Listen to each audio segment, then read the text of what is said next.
Hemos leído unos versículos en Mateo 5, las bienaventuranzas, un poquito antes del Sermón del Monte. Estuvimos en el lugar supuestamente donde se había producido esto. Y la verdad es que el espectáculo que se veía del mar allí al fondo, Galilea era... Y aunque hacía mucho calor, pero estábamos pensando, ¿pudo ser este sitio o pudo ser un poco más allá, acá? Da lo mismo. En cualquier instante dice que Jesús, viendo la multitud, subió al monte y empezó a hablarles. Y el sermón del monte es tan importante, cada parte de él es fundamental. Pero la parte primera, los versículos que hemos visto, dice, bienaventurados, y ahí va diciendo varias cosas, ¿verdad? Pero hemos leído los versículos 11 y 12, bienaventurados sois cuando por mi causa os vituperen y os persigan y digan toda clase de mal contra vosotros, mintiendo. Porque pueden decir cosas malas de cada uno de nosotros, diciendo verdad, y también vamos a hablar hoy de eso. Pero cuando lo dicen mintiendo por causa del Señor Jesucristo, dice Jesús que somos bienaventurados. Y luego sigue y dice, gozaos y alegraos porque vuestro... Gozaos y alegraos. Vamos a hablar de eso también. Porque vuestro galardón es grande en los cielos, porque así persiguieron a los profetas que fueron antes de vosotros. Es que a mí me pasa lo que no le pasa a nadie. Ponte a la cola, que aún hay un largo etcétera de gente que sufrió mucho más que tú, de la misma forma que tú, o tal vez menos que tú, pero sufrieron antes que tú, y sufrirán otros después. No nos queda otra. Y así nos lo advirtió el Señor. Esto no es una balsa de aceite, esto es una balsa en medio de un mar tenebroso, de un mar que a veces las olas se encrespan, y como pasó en esa barca donde estaban allí los 12 temerosos, y Jesús roncando la popa. ¡Maestro, que perecemos! Dice que despertando se reprendió a los vientos y al mar, y se hizo gran bonanza. Pero tuvieron que pasar, aunque fuera un instante de prueba y de dificultad y de adversidad, y verse hasta la muerte antes de clamar a Jesús. Y yo pregunto, ¿por qué no clamaron antes? Y hablaremos de eso también. Amén. Gloria a Dios. Son tantas preguntas. Estamos a día 21 de junio, ¿no? 23, sí, ya se va pasando el tiempo rápidamente. Se pasa junio y se ha pasado mayo, y dentro de poco nos vemos viendo el turrón y descorchando la botella de cava y cosas de esas, porque ya vienen otra vez las fiestas. Si el Señor no viene antes, que es lo que todos anhelamos. Amén. Ahora, en este mes de junio, fíjate, Iglesia contrata a un medium psíquico para ministrar a la congregación. ¿Qué te parece?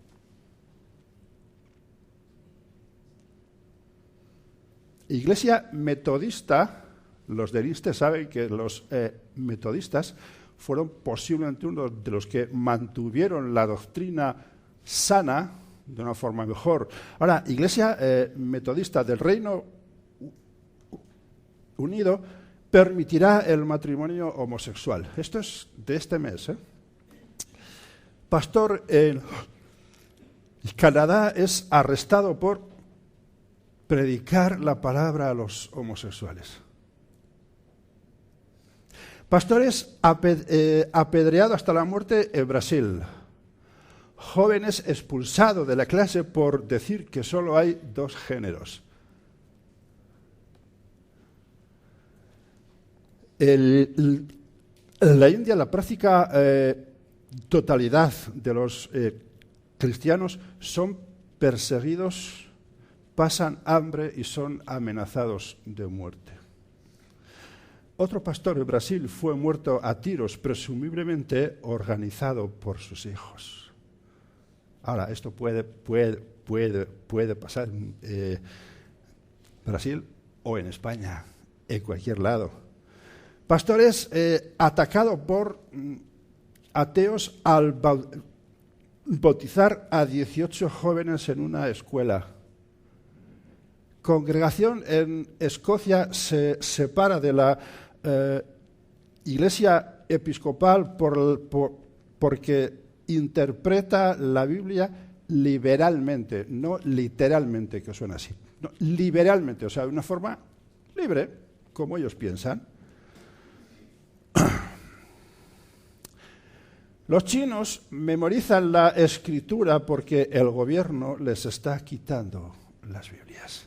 Esta noticia me interesó mucho. Todas ellas leí un poco más, no voy ahora a extenderme, pero esta última noticia me llamó la atención mucho. Un pastor de Estados Unidos fue a impartir un seminario clandestino en un hotel en un cuarto de 65 metros cuadrados durante 3 días. Había 22 líderes cristianos chinos. 22 personas en 65 metros cuadrados. Impresionante, ¿verdad? Durante 3 días. Clandestinamente, claro, evidentemente. Solamente había 15 Biblias. El pastor les pide que busque segunda de Pedro 1 y se da cuenta como una mujer entregó la Biblia suya a la persona de al lado y pensó, vaya gesto bonito. Al comenzar a leer se dio un poquito más cuenta y aquella mujer vio que estaba recitando segunda de Pedro 1 sin mirar a la Biblia porque no tenía Biblia, se lo sabía de memoria. Y luego dijo, vaya, dice, no, es que nos están quitando todas las Biblias, entonces no nos queda más que meter la Biblia aquí adentro, de donde no nos la quitan. Interesante, ¿verdad? El pastor pensó, vaya ejemplo. Al acabar los 3 días, aquellos líderes chinos pidieron al pastor que orara al Señor para que ellos tuvieran la misma fe que los estadounidenses. Y el pastor les dijo, no pienso clamar a Dios por eso. Y les dijo, miren, ustedes para venir aquí han tomado un tren que ha tardado 13 horas. En mi país, si el culto queda a más de 1 hora de viaje, no va nadie. Ustedes han estado aquí durante 3 días sentados en el suelo porque no hay sillas, escuchando durante 3 días. En mi país, si el mensaje dura más de 3/4 de hora, se marchan del culto, porque es muy largo. No quieren, no es muy extenso, es mucho tiempo, ¿no? Necesitamos tiempo libre. En mi país, si las sillas no están acolchadas y no hay aire fresquito para estar cómodos, no vienen al culto. Se quejan, todos son quejas. Así que, por favor, no me pidan tener la misma fe que los de nuestro país. Más bien voy a clamar para que los cristianos de nuestro país tengan la misma fe que ustedes tienen. A veces uno clama, ¿verdad?, por nuestros hermanos en otros países que lo están pasando mal. No está mal orar por ello. Pero por favor, no clames para que ellos tengan la misma facilidad que nosotros tenemos, porque es un error. Si piensas de esa forma, algo se nos está escapando. Porque hasta donde yo sé, y tú puedes verlo, históricamente el pueblo de Dios ha crecido siempre en tiempos de dificultad, no en tiempos cuando ha ido bien todo. Y puedes verlo en cualquier país donde hay dificultad, adversidad, pruebas. La iglesia de Dios está firme y está creciendo, y aquí nos está costando. Estados Unidos tiene un promedio de 2 Biblias en cada casa, pero no la leen. En China no tienen Biblias. Es curioso. Todas las Biblias que tienes, te garantizo que si tú pones a ver, dice printed in China. China es el principal país donde se imprimen la totalidad de las Biblias, pero el gobierno chino no permite que los chinos tengan Biblias. Claro, hay, evidentemente, ¿no? Entonces, en China no tienen Biblias, pero la tienen aquí metida. Y es lo lo que realmente hace falta. Leerla no está mal, pero aprenderla es mucho mejor. Amén. Hemos leído unos pasajes hermosos, ¿verdad? En el libro de Mateo, en los pasajes desde el 1 hasta el 12, uno ve una serie de cosas donde Jesús empieza diciendo, bienaventurados los que... Y habla de varias cosas, ¿verdad? Y al final dice, bienaventurados cuando por mi causa os vituperan y os persigan y digan toda clase de mal contra vosotros mintiendo. Ahora bien, estos pasajes a veces se confunden y podemos entrar en la suposición de que cuando uno está pasando dificultades somos bienaventurados. Bueno, vamos a hablar un poquito de esto con algo de calma en el tiempo que hay. Voy a pedirte que vengas conmigo a Primera de Pedro, en el capítulo 4, y vamos a estar viendo un poquito los versículos desde el 12 hasta el 19, donde Pedro habla un poquito de todas estas cosas. Jesús lo dijo de forma, vamos a decir, escueta, aunque en el ministerio que él tuvo lo explicó muchísimas veces, lo amplió, lo diversificó de muchas formas, pero allí lo dijo claramente en 4 palabras, pero Pedro se explica un poquito más. Primera de Pedro 4, versículos 12 al 19. Ahora bien, Pedro, perdón, como bien sabes, Pedro había sido un hombre muy lanzado, muy echado para adelante. Pedro había sido un hombre muy impulsivo antes de tener a Jesús en su vida. Incluso durante 3 años y medio estuvo al lado de Cristo día a día, escuchando, aprendiendo, pero aún el carácter impulsivo de Pedro florecía cada día. No había sido cambiado eso aún, habían sido cambiadas otras cosas, pero esas no. Hay varias partes. Un día me gustaría hablar un poquito de la vida de Pedro, ¿verdad? Pero tuvo que ser tremendo cuando Jesús le oye a Pedro decir, claro, Jesús dice, voy a ir a Jerusalén donde me arrestarán, y Pedro dice, no lo permitiremos, si es preciso sacamos las espadas y estamos contigo y estamos a tu lado. Y Jesús dice, Pedro, esta noche, antes de que el gallo cante, me negarás 3 veces. ¿Quién, yo? Señor, por favor, yo, jamás. Y los que estaban al lado de Pedro dijeron, nosotros tampoco, pero por si acaso fueron un poquito más. Pero Pedro se encolerizó, ¿quién, yo? Nunca, no, jamás, hasta la muerte voy a estar contigo. Sabes lo que ahí pasó, ¿verdad? Sabes que cuando el gallo cantó, hubo un cruce de miradas, Jesús y Pedro. No hubo palabras, no hicieron falta. No estaban cerca, no hacía falta, pero aquello transformó. Dice que Jesús, saliendo fuera, lloró amargamente. ¿Cómo tuvo que ser aquella experiencia, verdad? ¿Cuántas veces te ha tocado Cristo de esa forma? Perdón. ¿Cuántas veces te has dejado tocar por Cristo de esa forma? Porque el Señor está dispuesto siempre. Pero la disposición nuestra no se correlaciona de la misma forma que Dios hacia nuestras vidas. Amén. Ahora, ahí estaba Pedro. Pedro era un hombre de un carácter echado para adelante, siempre dispuesto, siempre... Pero Pedro sufrió una transformación cuando en Pentecostés, junto a otros 119, el Espíritu Santo cayó ¡brum!, como un fuego sobre aquellos y sus vidas fueron transformadas por completo. ¡Qué diferente el carácter de Pedro a partir de ese día!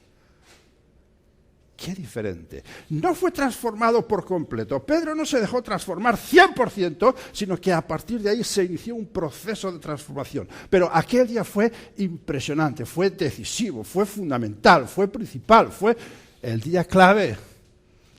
Por eso, aunque tú sepas de Cristo ahora, necesitas un Pentecostés en tu vida. Necesitas que el Espíritu Santo te visite. Perdón, necesitas dejar que el Espíritu Santo entre en tu corazón. Porque a la verdad el Espíritu está dispuesto, pero la carne es débil. Amén.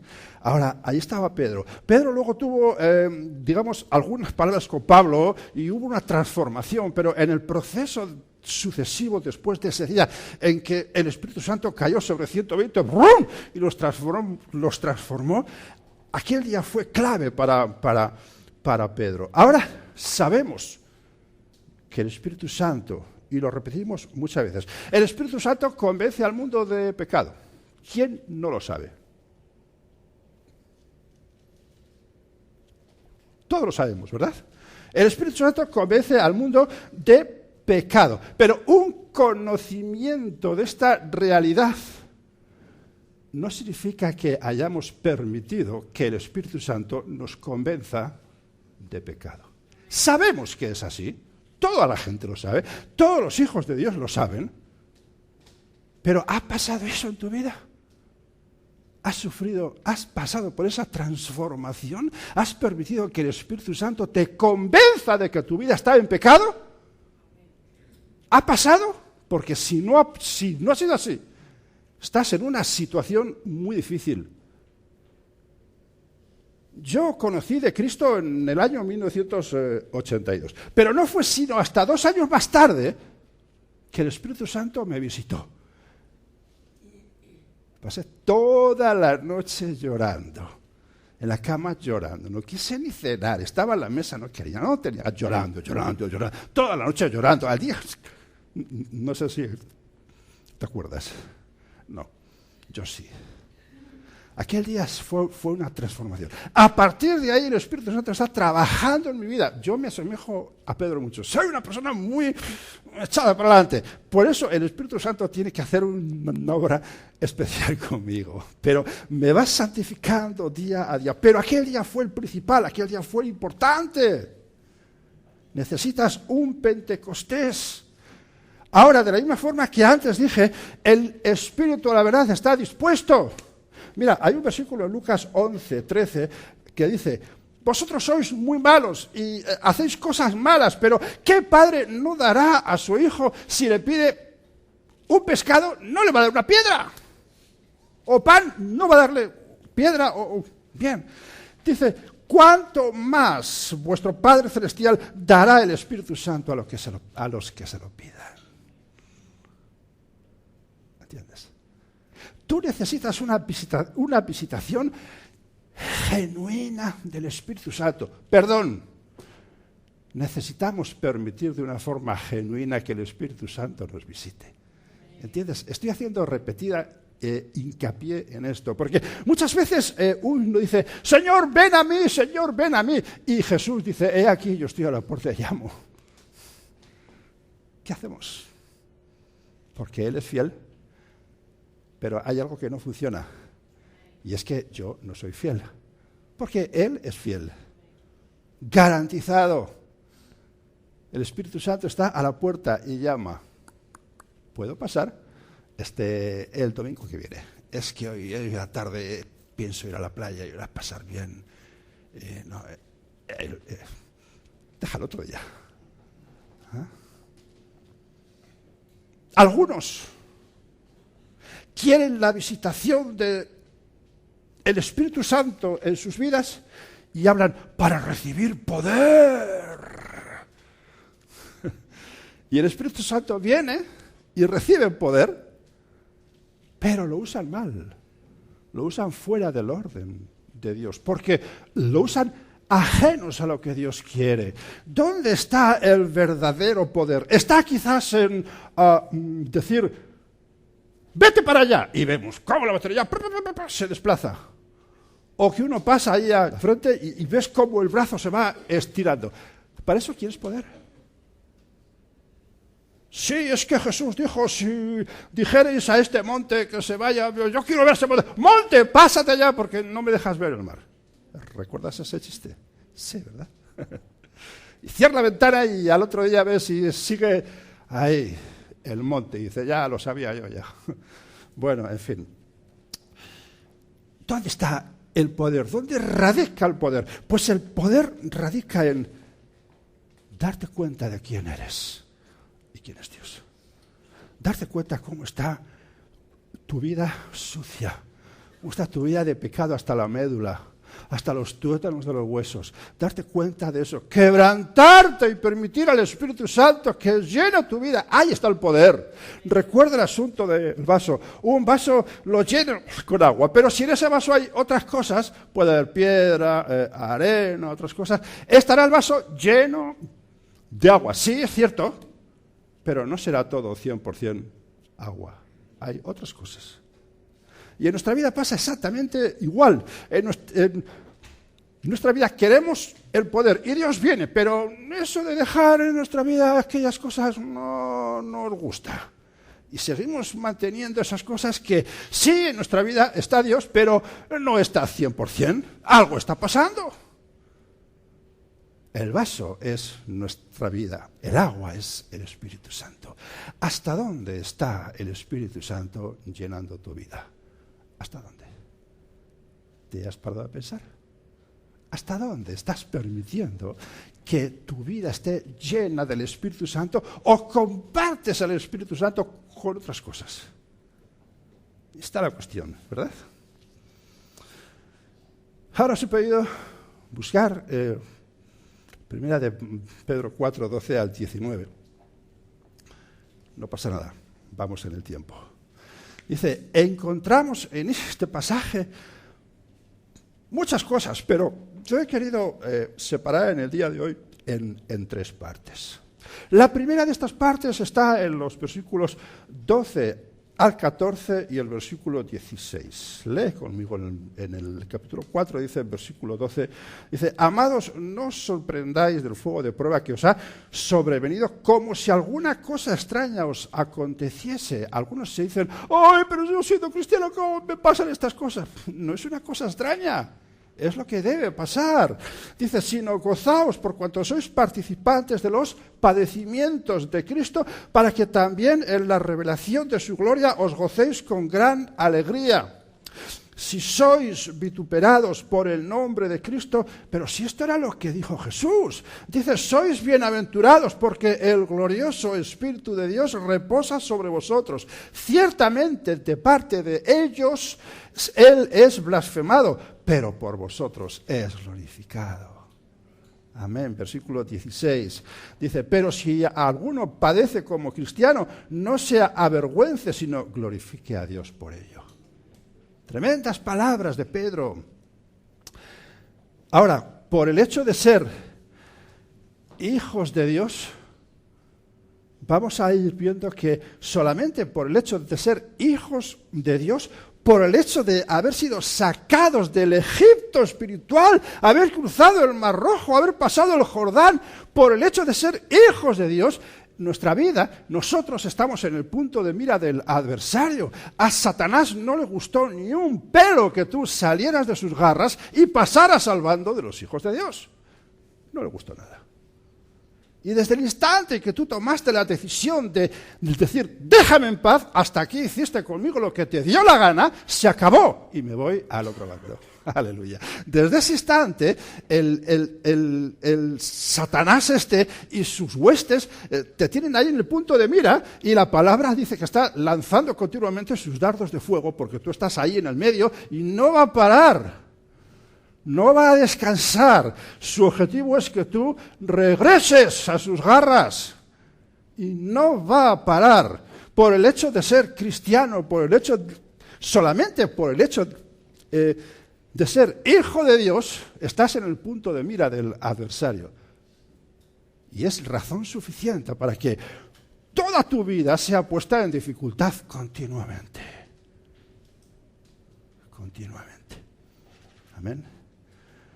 Aunque no sirvas al Señor en nada, aunque estés ocupando una silla ahí en la iglesia, como dice, estás ahí y no haces nada. Bueno, puede haber casos así.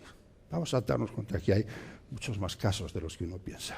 Pero solamente por el hecho de que tú en algún instante hayas dicho al Señor, Señor, sí quiero ser un hijo tuyo, y el Señor te ha rescatado, estás con Él. Nadie lo niega. Y eres salvo. Nadie lo niega. Nadie lo niega, pero solamente por el hecho de ser hijo de Dios estás en el punto de mira del adversario. Eres carne de cañón para él. Él te tiene ahí fijado, tiene su vista fijada en ti y dice, a este hay que conseguir o que venga o que vuelva, o hay que hurtar, matar y destruir. Que se acabe. Se acabe. Sin salirnos de la carta de Pedro, en el capítulo 4 y versículos 3 y 4, hay unos versículos interesantes de Pedro que dice, baste ya el tiempo pasado para haber hecho lo que agrada a los gentiles. Es decir, hubo un tiempo en tu vida en el cual tú hacías lo que les gustaba a la gente, lo que le gustaba al mundo. ¿Es así o es así? Es así. Hacíamos eso.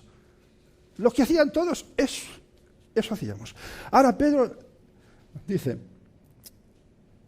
andando en lascivias, concupiscencias, embriagueces, orgías, disipación y abominables idolatrías. A estos, es decir, a los gentiles, a los de la gente del mundo, les parece cosa extraña que vosotros no corráis con ellos en el mismo desenfreno de disolución. ¿Es cierto o no es cierto? ¿Cuántas veces no te dicen, oye, qué raro eres, ¿no?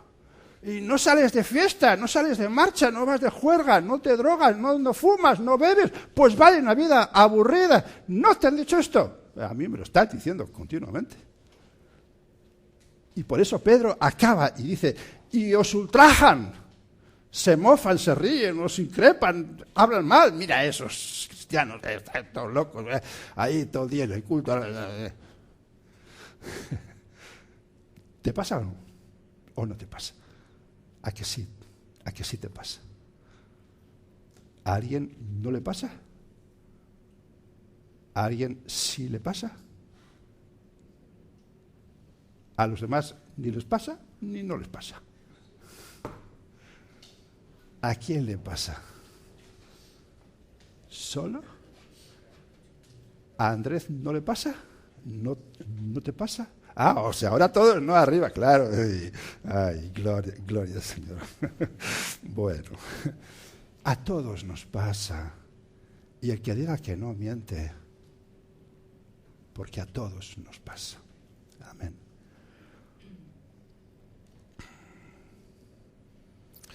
Ahora bien, también hay unos versos, y aquí en la hoja puse Pablo, pero es Pedro, fue una confusión.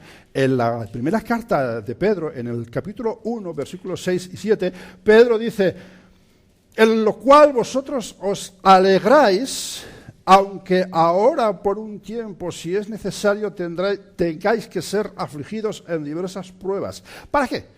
¿Para qué esas pruebas? ¿Para qué? Para que sometida a prueba vuestra fe, mucho más preciosa que el oro, algunos se esfuerzan por tener un anillo de no sé cuántos quilates. 12, de 16, de 24 es el máximo. Quilates. Pero dice que nuestra fe es mucho más preciosa que eso, más preciosa que el oro. Dice, el cual, aunque perecedero se prueba por fuego, sea hallada vuestra fe en alabanza, gloria y honra. ¿Cuándo? ¿Ahora? No. Cuando sea manifestado Jesucristo. Ahora, Pedro está hablando en el versículo 6, dice, en lo cual, ¿qué es lo cual? Pues en la esperanza viva que habla en los versos 1, 2, 3, 4 y 5. Tú puedes verlo en casa. ¿Qué es esa esperanza viva? Pues la esperanza de que un día el Señor vendrá a buscarnos, bien sea en vida y seamos arrebatados en un abrir y cerrar de ojos. O bien que aunque tú mueras o yo muera físicamente, seamos resucitados y el Señor nos reciba en las nubes con Él. Gloria a Dios. Esa es nuestra esperanza viva. La esperanza en la cual el Señor nos llamará a su bendita presencia. Gloria a Dios. Gloria al Señor. Ahora, Pedro nos recuerda en el capítulo 4, y volvemos al versículo 16, unos pasajes un pasaje interesante. Dice el versículo 16. Pero si alguno padece como cristiano, no se avergüence, sino glorifique a Dios por ello. Si estamos pasando tribulación, angustia, necesidad, pruebas, dificultades, pero es por causa de servir a Cristo, nuestra recompensa será maravillosa. Mira, estaría loco Pedro cuando escribe estos textos. Estaría igual en éxtasis y voy a escribir lo que sea. Estaría diciendo algo que no es cierto. Si Pedro estaba loco, debemos pensar que Pablo también estaba loco, porque Pablo en cada una de sus cartas está repitiendo lo mismo. Ahora, vienes al libro de Hebreos y en el capítulo 11, donde habla de los héroes de la fe, y hay una larga lista de nombres, y al final, como ya no le queda sitio, inspirado por Dios, generaliza y dice: a todos los que fueron apedreados, aserrados, puestos a prueba, muertos a filo de espada, y una serie de pruebas y de dificultades que el escritor añade. Estaría también loco. Estaría loco Jesús cuando dijo que seríamos bienaventurados si por su causa fuéramos vituperados. Estaría loco Jesús también. Pues solo me caben dos respuestas: que sí estaba loco o que no estaba loco. No hay punto medio. O estaba loco o no estaba loco. Ahora dime, ¿merece la pena pensar que estaba loco y vivir una vida dilapidada conforme Dios no quiere y hacer lo que sea, sabiendo que al final vas a verte separado de Cristo por una eternidad? ¿O merece la pena pasar una vida conforme a lo que Dios quiere, aunque nuestra vida sea sometida a prueba continuamente, pero sabiendo que a un tiempo breve, porque cada vez falta menos tiempo, seamos recuperados por Jesucristo y nos vamos a ver con Él y nuestra vida será recompensada? ¿No merece la pena? ¿Merece la pena correr el riesgo de pensar que a lo mejor estaban locos todos? Pedro, Pablo, la cantidad de testigos, Jesucristo mismo, pudo estar loco, pero yo creo que no estaba loco. No estaba loco nadie. Todos decían realmente las cosas como eran. Amén. Gloria al Señor. Ahora bien, hemos hablado de los que han aceptado a Cristo Jesús y no han hecho otra cosa sino sentarse en la silla y dejar pasar el tiempo. ¿Qué no pasará con aquellos que voluntariamente deciden entregar sus vidas, permitir que el Señor los use al servicio suyo, de las multiformes modos, maneras y formas que hay de servir a Dios? Porque no solamente se sirve a Dios siendo un pastor, siendo un líder. No, a Dios se sirve de muchas formas. De muchas formas. Pero por desgracia, hay quienes se sientan en la silla. Son salvos. Yo creo que son salvos. Pero qué pena, ¿verdad? Qué pena. Qué pena. No usar esta vida, no usar esta conciencia y esta consciencia que Dios nos ha dado para voluntariamente ofrecernos, como la misma palabra dice, el sacrificio vivo, santo y agradable a Dios, que es nuestro culto espiritual. ¿Dice eso la palabra? Racional. Porque racionalmente estamos decidiendo que sea así, de esa forma. Racionalmente estamos decidiendo apartarnos del mundo, sacrificar nuestro tiempo libre, que otros se lo pasan haciendo lo que les da la gana. Y por favor, es necesario a veces descansar. Es necesario muchas veces irse unos días fuera. Es necesario que cojas a tu esposo, a tu esposa, a tus hijos y os vayáis unos días fuera, un día a la playa. Hace falta, mucha falta, pero dosifica bien todas las cosas. ¿Cómo está lleno el vaso tuyo? ¿De cuántas cosas está lleno? ¿Solo agua? ¿O está lleno de piedras y echas ahí agua y dices, está de agua hasta arriba? No te autoengañes. No te autoengañes. Y sirve a Dios. Amén. Primera de Pedro 4, versículos 12 al 19. Hay un versículo que no lo hemos visto, que está ahí, ese versículo 15, que ahora vamos a ver. Dice, así que ninguno de vosotros padezca como homicida o ladrón o malhechor o por entremeterse en lo ajeno. ¿Pero qué está diciendo Pedro? ¿Por qué no borró esto? Y dijo, no, vamos a espiritualizarlo todo. ¿Por qué de pronto mete este texto? Pues porque el Espíritu Santo le guió, amigo mío, no porque Pedro estaba pensando y dijo, no, voy a poner aquí. No, el Espíritu Santo estaba guiando continuamente la pluma y la mente de su siervo. Amén. Versículo 15. Vendrá aflicción a nuestra vida cuando hacemos las cosas mal. Es decir, cuando hacemos las cosas en contra de la ley del país donde estás. ¿Alguien ha pasado por esto? Y no me refiero solamente a que no tengas papeles. No. La ley en España es muy amplia y muy diversa. Entonces, cuando hacemos las cosas en contra de la ley de nuestro país, viene la dificultad.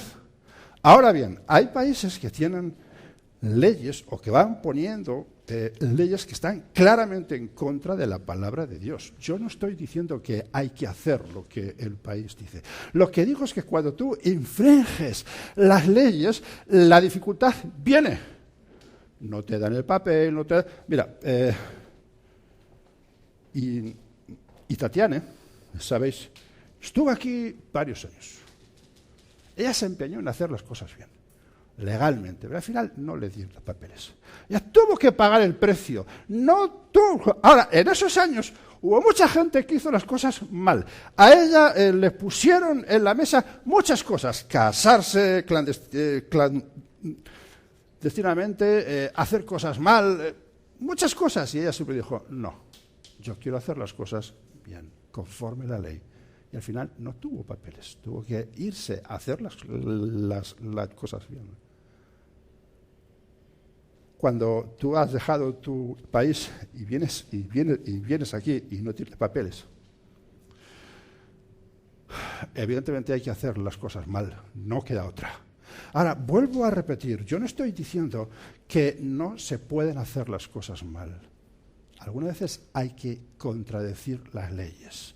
Lo que quiero dejar claro es que si tú contradices las leyes, no podrás exigir ni pedir lo mismo. Eso quiero decir. Y eso es así, de esa forma, ¿sabes? Si tú transgredes las leyes, y por supuesto, decimos las leyes de país en el que estés, sea este u otro. Pero cuando tú transgredes voluntariamente las leyes de Dios, espera que las cosas vayan mal. ¿Entiendes? Porque la Biblia sigue diciendo la paga del pecado es muerte, y se refiere a una muerte espiritual y física, sí, pero también la paga de hacer las cosas mal es las consecuencias. Amén. Es evidente que la obediencia a Dios, que signifique desobediencia al mundo, traerá consecuencias por parte del mundo. ¿Es cierto? Te lo repito otra vez. Digo, es evidente que la obediencia a Dios, que signifique desobediencia al mundo, va a traer consecuencias por parte del mundo. Antes hemos puesto ejemplos. En el caso de este joven, que no, joven, se oye la voz, ¿verdad? Cuando el joven dice, hay dos géneros. Y el profesor se encara a él y dice, esto es una escuela inclusiva y aquí defendemos que hay muchos géneros. Y el joven dice, vale, yo digo que hay dos géneros. Y el profesor se encoleriza y se vuelve para atrás y vuelve otra vez y le dice, ¡ay, más géneros! Porque aquí enseñamos. Dice, vale, está bien. O sea, está bien, lo respeto, pero yo digo que hay 2 géneros. Y el profesor se vuelve a enfadar y vuelve a venir y va y viene y va. Y al final, cuando ya no le queda otra, usa autoridad y dice, ¡fuera de clase! Y el joven sale fuera de clase. Pero ha divulgado el vídeo en internet y se está montando una buena. Amén. Gloria al Señor. Nos hacen falta jóvenes y adultos así, aún al riesgo de que te manden fuera. Porque si obedeces a Dios, pero desobedeces al mundo, el mundo traerá consecuencias sobre ti. No te quepa duda. No te va a aplaudir nadie. Nadie. Entonces, pensar que estamos siendo vituperados por ser hijos de Dios, en estos casos, cuando uno hace las cosas mal, o sea, imagínate que uno ahora va a la calle y roba, vamos ahí a la tienda de lado y me gusta esto y hacemos así, al bolsillo, salimos por caja y no lo pagas. Y a la salida el guardia, la seguridad te dice, ven aquí, ¿dónde vas? A la cárcel. ¡Ay, señor, esto me pasa porque soy cristiano! ¿Tú crees que sí? ¿Qué te pasa por eso? Es un ejemplo, pero hay muchas personas que infringen las leyes del país o civiles o lo que sea, y cuando las cosas se les ponen en contra, esto me pasa porque soy hijo de Dios. No, señor, esto te pasa porque eres un sinvergüenza y quieres hacer las cosas mal y esperar que vaya bien, cuando no puede ser así. No puede ser así. En estos casos, nuestra decisión de hacer las cosas mal acarrea el resultado de angustia para nuestra vida. El problema es que hay mucha gente cristiana que está haciendo las cosas mal conscientemente y cuando se le pone enfrente cree que está siendo probado por ser hijo de Dios. El problema es ese. Y es un problema demasiado grande que pasa muchas veces. Entonces, aquí Pedro dice de forma clara, y vamos a volver a leerlo, dice, así que ninguno de vosotros padezca, es decir, pase por pruebas como homicida, es decir, si tú matas, espera que la ley juzgue tu vida y vayas a la cárcel, es lo que debe pasar, o ladrón, o malhechor, o por entremeterse en lo ajeno. Y son ejemplos que da Pedro, pero hay una lista larga de cosas que uno está haciendo mal. Y mientras no le cacen, Señor, gracias porque tú me salvas. No, es que no se han dado cuenta. Pero cuando te cazan, Señor, estoy siendo puesto a prueba. No, es que se dieron cuenta y te han cazado. Y ahora hay que pagar por todo lo que no has hecho bien voluntariamente. Y Pedro advierte, ninguno de nosotros, ningún hijo de Dios debe padecer por hacer las cosas mal. Así que cuidadín, cuidadín. Amén. Todo lo que está puesto en nuestras manos tiene que ser administrado con honestidad, con justicia y como si fuera de Dios, porque es de Dios.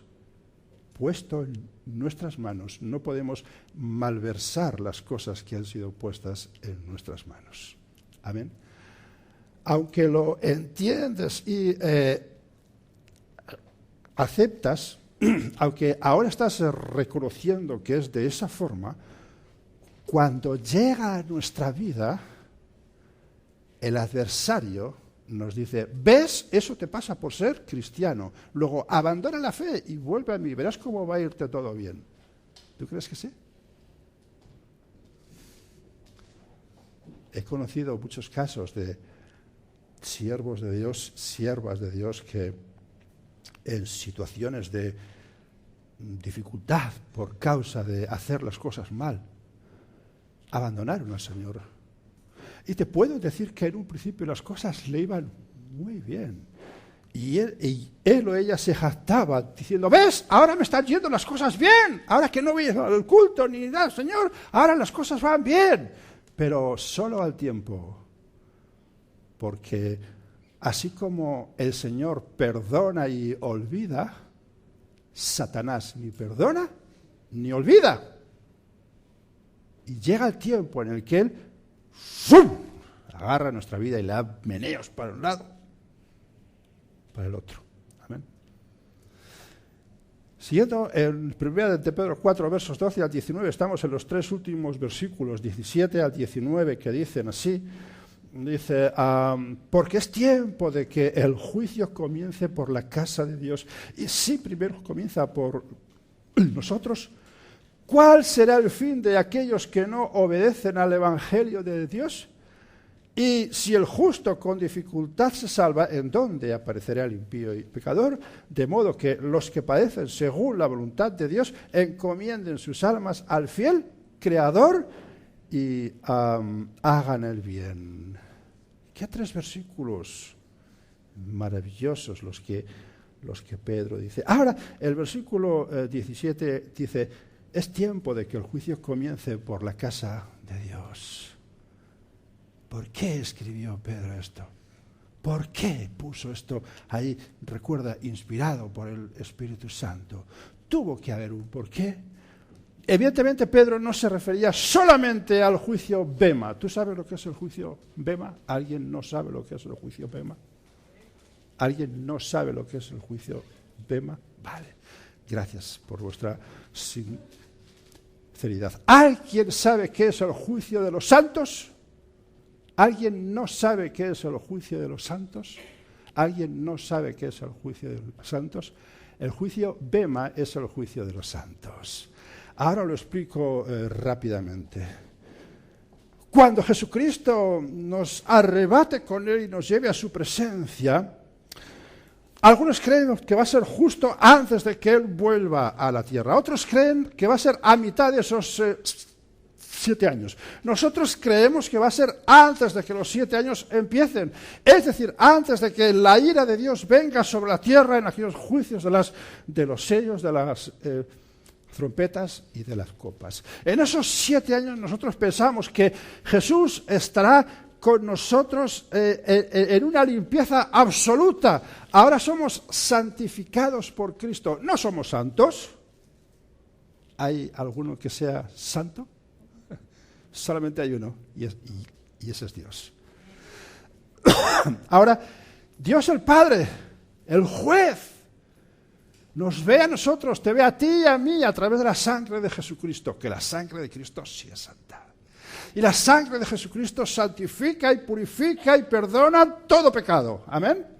¿Sí? Nosotros, tú y yo, estamos siendo vistos por el Padre Celestial, ese juez que no deja pasar ni media. Estamos siendo vistos a través de la sangre de Jesucristo. Somos santificados, pero no somos santos.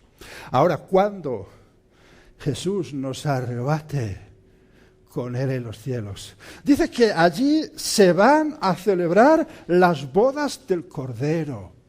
¿Y esto qué es? Cuando el pueblo de Dios, Israel, estaba a los pies de aquel monte donde empezaba a salir humo y fuego y tal, Dios dijo, Moisés, santifica a tu pueblo, porque mañana me presentaré a ellos. Y el pueblo de Dios, gloria a Dios, el Señor va a venir aquí, le vamos a ver, y estupendo. Pero cuando el monte empezó a ruido tremendo, el pueblo dijo Moisés, mira, mejor sube arriba, nos cuentas lo que pasa. No quisieron conocer a Dios en persona. Dios tenía planificado para aquel tiempo las bodas del Cordero. Dios quería casarse. Jesucristo quería casarse en esas bodas del Cordero. Quería presentar. Por eso dijo Moisés, santifica a tu pueblo. Pero el pueblo no quiso. Las bodas del Cordero fueron trasladadas a otro tiempo. en la historia, a esos 7 años en los cuales Jesucristo con nosotros ahí siendo arrebatados, siendo transformados, nuestro cuerpo siendo transformado en gloria, en la presencia de Él santificará nuestras vidas y entonces entonces sí, seremos, Apocalipsis dice que nuestra vida será vestida con lino fino, blanco y resplandeciente. Entonces sí vamos a ser santos. Ahora aún no, pero entonces sí.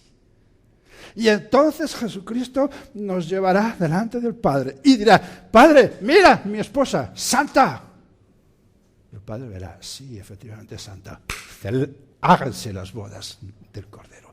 Ese es el juicio Bema, el juicio de los santos, el juicio en el cual, en el tribunal de Cristo, nosotros vamos a dejar de ser santificados y pasaremos a ser santos. Ahora, gloria al Señor. Ahora Pedro no se estaba refiriendo solamente a este juicio, sino que se estaba refiriendo, antes dije, ¿te acuerdas? Hubo un instante en el cual el Señor visitó tu vida porque tú le dejaste, abriste la puerta y Él entró. ¿Sí? En ese instante, desde ese día, el Espíritu Santo está en un proceso de santificación con nosotros. ¿Sí? ¿Lo notas? ¿Te das cuenta cómo hay veces que el Espíritu Santo te redarguye y dice, eso no lo hagas? Y tú estás en la decisión de hacerlo o no hacerlo.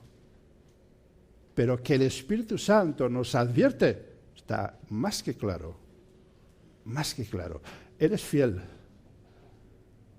Tú y yo no, pero Él sí. Entonces, que el Espíritu Santo, a través del Espíritu de nuestra vida, advierta a nuestra conciencia, que es el alma, el centro de las decisiones de nuestro cuerpo, y le dice, a esa chica ni la mires. Tú, qué chavala más guapa. O mirada para adelante y ni se te ocurre mirar. Ahí está la decisión. O eso ni lo cojas. Es que me gusta el bolsillo. O dices, mano al bolsillo. Me gusta, pero mano al bolsillo. O cuando tienes oportunidad de mentir, dices, es una mentira piadosa, lo dice. No hay que mentir. Aunque cueste la verdad ante todo. Amén. Ahí son esas decisiones. Ese es el proceso de santificación que en nuestra vida lleva desde el día en que dejamos que el Señor entrara en nuestra vida y fuera el Rey. Hay un proceso de santificación.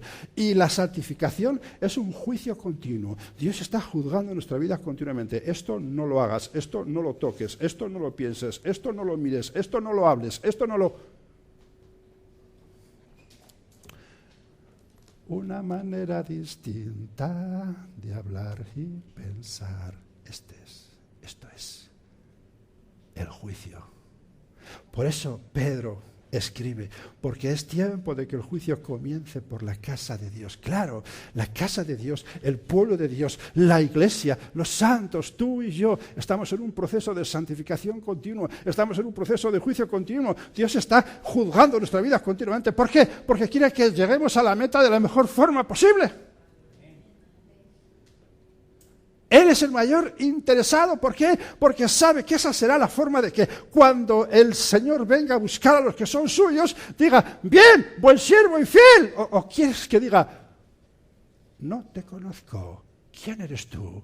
¿Es tu nombre, chavo? No, ¿quién eres tú? No sé quién eres. ¿De dónde has salido? No estás vestido con traje de bodas. ¿Qué haces aquí en esta boda? Es que me recogieron. Pero ponte el traje.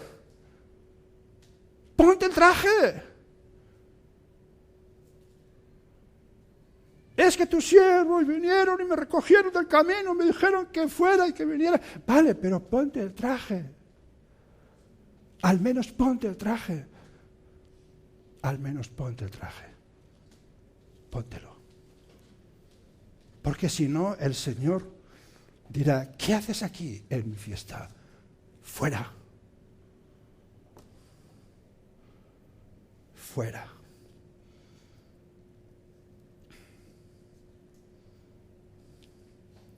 Es ese proceso en el cual el hombre natural, el hombre pecaminoso va muriendo día a día y el hombre espiritual empieza a nacer y va resurgiendo, mientras el natural va bajando, el espiritual va creciendo, y en ese proceso de santificación que es de juicio, porque Dios está quitándonos las cosas que no nos hacen bien y nos hace daño. Cuando a uno le quitan algo que estorba, le hace daño. Cuando tú te metes un pincho, tienes que coger las pinzas, la aguja, lo que sea, y te haces daño. Pero hay que quitarlo, porque si no lo quitas, luego es peor. Cuando hay un cáncer hay que extirparlo. Es proceso, es doloroso, pero tiene que ser así, no hay otra forma. No hay otra forma. Entonces es ese proceso de santificación continuo. El Espíritu Santo comienza con las vidas que se entregan a Él, con las vidas que abren la puerta y permite que Él entre. Juan el Bautista, cuando los discípulos suyos vinieron a él diciendo que mira, Jesús está bautizando allí y los suyos también, ¿qué hacemos? Juan dijo, es necesario, ¿recuerdas? Es necesario que él crezca y que yo mengüe. Qué hombre aquel, qué siervo que Jesús, hijo de él, de todos los hombres nacidos de mujer, nadie ha habido como Juan, pero el menor en los cielos es mayor que él. Amén. Gloria al Señor. Es necesario que el hombre natural vaya menguando y el hombre espiritual vaya creciendo. Y Pablo, inspirado por Dios, escribe en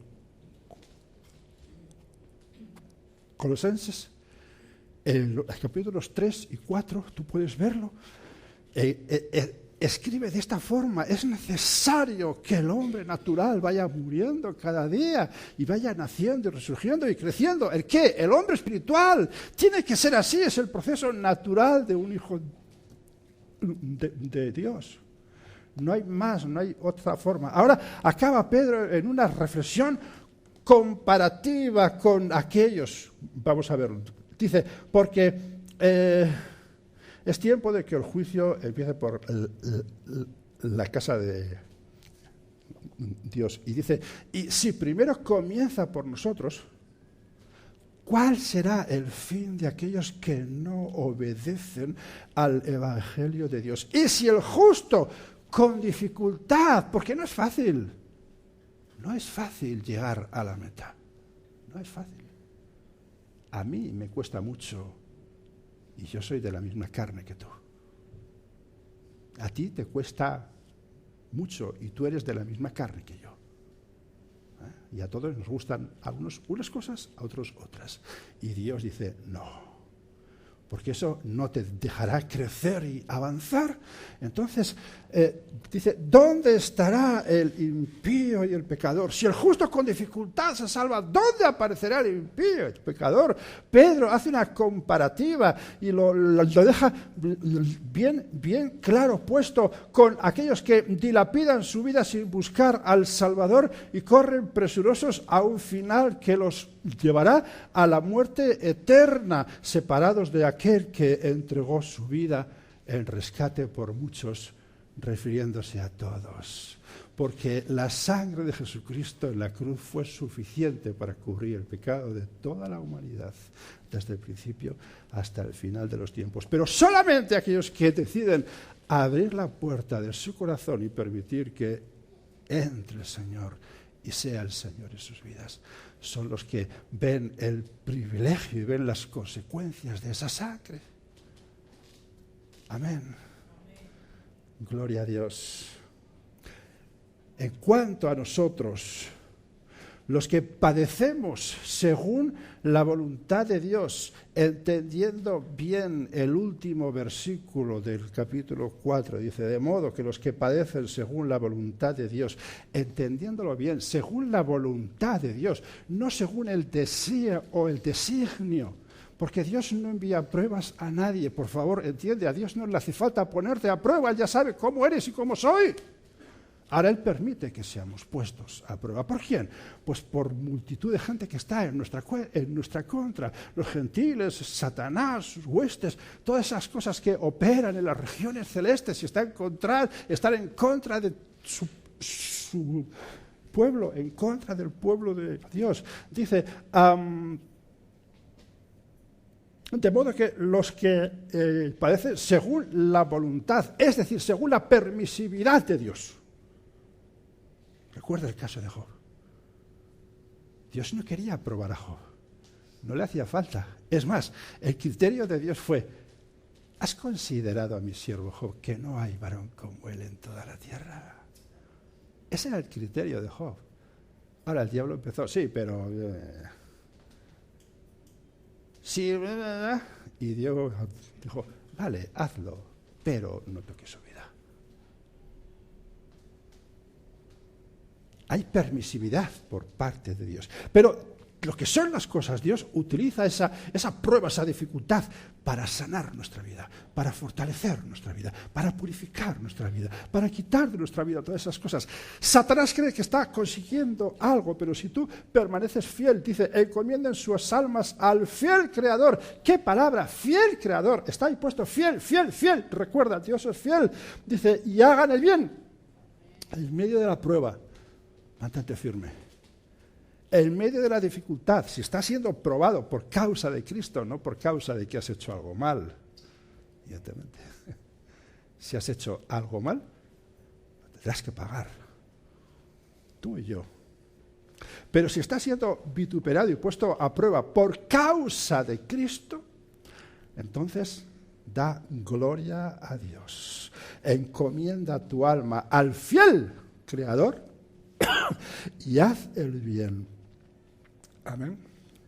No para salvación, porque ya eres salvo, sino como resultado, como muestra, como prueba, como cosa clara de que perdón, el hecho de que eres salvo produce en tu vida hacer las cosas como Dios quiere, es decir, bien. Amén. Gloria al Señor. Vamos a orar.